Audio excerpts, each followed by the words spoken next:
वो कहते हैं कि जब आपका बुरा टाइम आता है, जब आपके ऊपर बुरा वक्त आता है, तो फिर उस वक्त आपने जो अच्छे काम भी किए होते हैं उनका रिजल्ट भी आपको बुरा ही मिलता है। और ऐसा ही कुछ हुआ है पाकिस्तानी प्लेयर्स के साथ। वो पाकिस्तानी प्लेयर्स जो कि लंका प्रीमियर लीग में अच्छे खासे परफॉर्म कर रहे थे, उनको अब लंका प्रीमियर लीग की तरफ से गुड बाय कह दिया गया।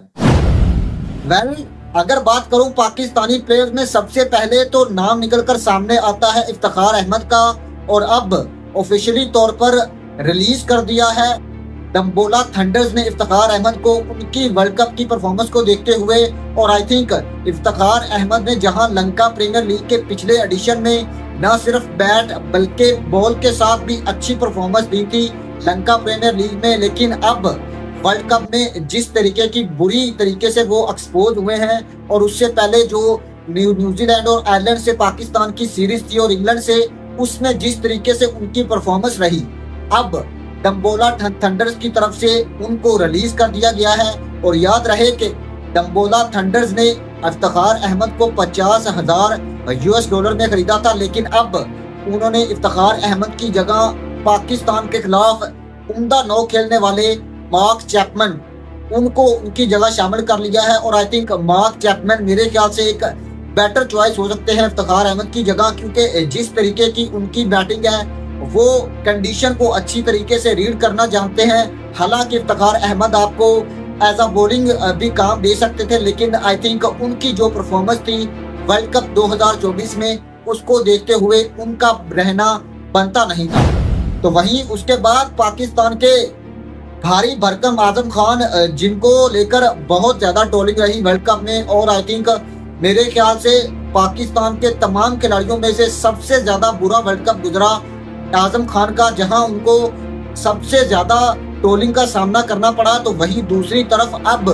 खबरें ये निकलकर सामने आ रही हैं कि वो बील ऑफ कैंडी जिन्होंने $50,000 से खरीदा था आजम खान को, अब वो आजम खान को रिलीज करना चाहते हैं। और आई थिंक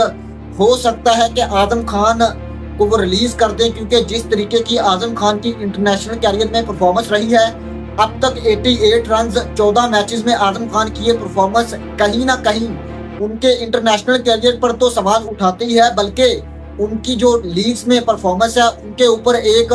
मेरे ख्याल से दाग भी बनाती है। क्योंकि अगर आप लीग्स में आजम खान की परफॉर्मेंस देखें, तो चाहे वो CPL हो या फिर PSL हो या फिर अब लंका प्रीमियर लीग हो, अच्छे खासे स्कोर करते हैं आजम खान, लेकिन अब क्योंकि वर्ल्ड कप में उनकी उस तरीके की परफॉर्मेंस नहीं रही, तो आई थिंक उम्मीद है कि बील ऑफ कैंडी उनको रिलीज कर दे। लेकिन जिस तरीके की उनकी पावर हिटिंग है, हो सकता है कि वो उनको रिलीज ना भी करें। लेकिन उसके अलावा अगर नजर डालें तो